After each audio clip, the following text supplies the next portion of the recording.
Isang magandang gabi at naway may kapayapaan sa bawat puso't isipan ang bawat isa.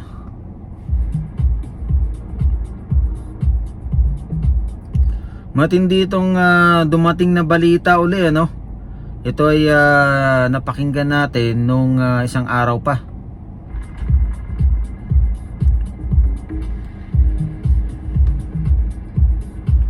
At ang balita ay dating Senadora Leila de Lima ay makukulong daw uli. Oh my God.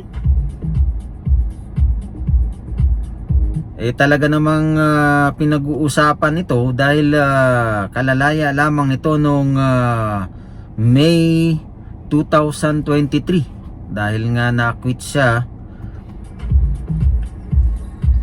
sa 3 kaso, no, kaugnay sa droga.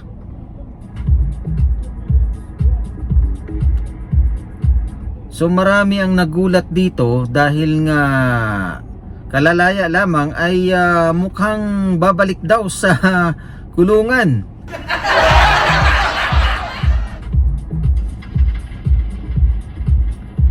Kaya naman ay pinag-uusapan talaga ngayon ito diyan sa Pilipinas, ano.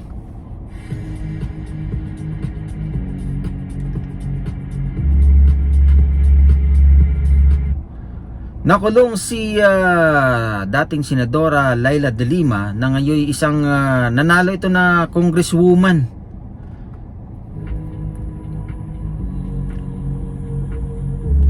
At siya ay nakulong dahil nga doon sa patungkol doon sa mga droga na kanyang kinasasangkutan. Yan ay noong siya ay isang Secretary of Justice.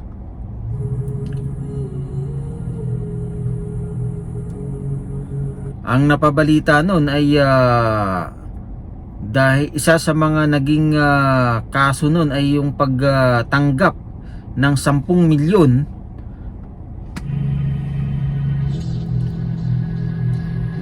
na si mismong yung chief of yung chief of Bureau of Correction ba yan? Si Ragos.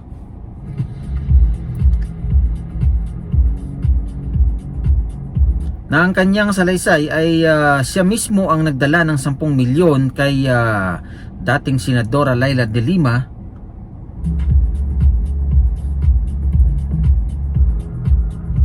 sa kanyang bahay sa may Paranaque.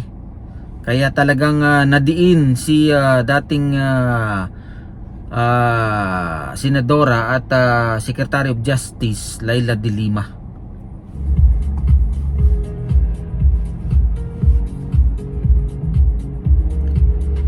At noong May 2023 ay napawalang sala, ano, na-acquit lahat ng kaso ni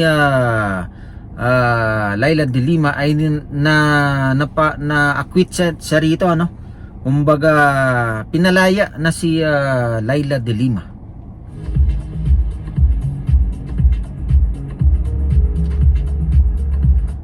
Ngunit nabigla ang lahat, no, sa kabila ng kanilang pagsasaya dahil nanalo nga siya sa bilang congresswoman, no.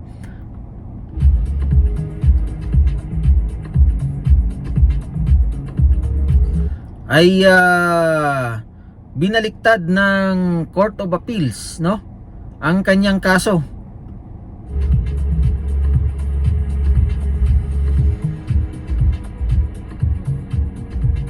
Sa kadahilan ng etong si Ragos ay iniba ang kanyang statement. Binawi, kumbaga ang sinabi niya ay hindi daw siya nagdala siya ng pera pero tinakot lamang siya.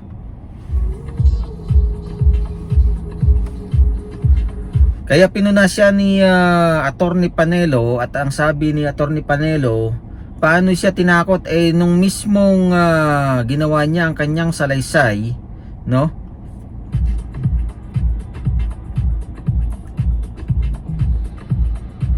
ay dire-diretso o tahasang sinabi niya ang katotohanan na siya mismo ang nagdala ng pera sa bahay ni dating Senadora Leila de Lima na ngayon ay congresswoman na ngayon. Oh my gosh!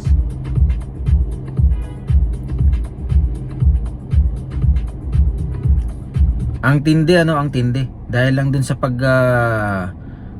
baliktad o pagbago ng testimonya ni Ragos ay napalaya sila noong 2023.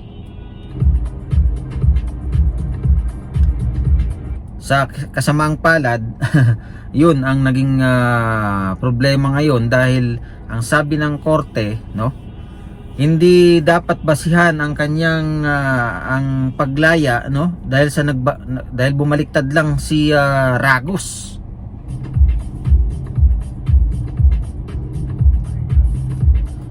Dahil nga ang sabi ng korte, may mga matitibay na ebidensya, no, na hindi tugma sa sinasabi ni Ragos.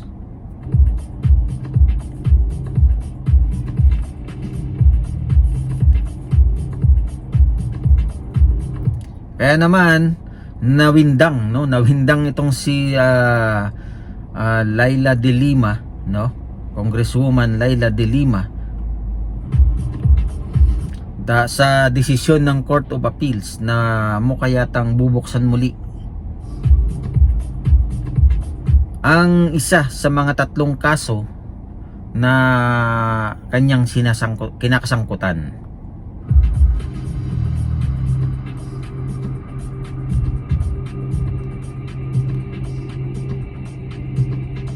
Matindi nga naman dahil nga lang daw dun sa pagbago ng statement ni Ragos ay pinalaya na kaagad. Hindi nila naisip masyado, no? Pero ang binalikan dito yung RTC judge ng Muntinlupa.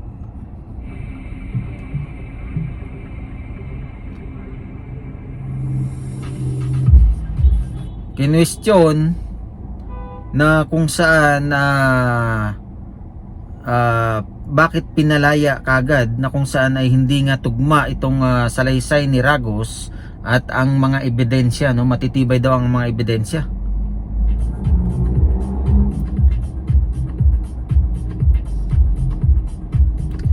Kaya malamang sa malamang ay baka bumalik nga daw si Congresswoman Leila de Lima sa kulungan. Yan po ang bali-balita, no? Yan po ang pinag-uusapan ngayon, kung makukulong nga ba. Dahil ang sabi ng mga abogado, baka hindi naman daw makukulong, at ang sabi naman ng iba ay makukulong siya kung mayroon ng warrant of arrest.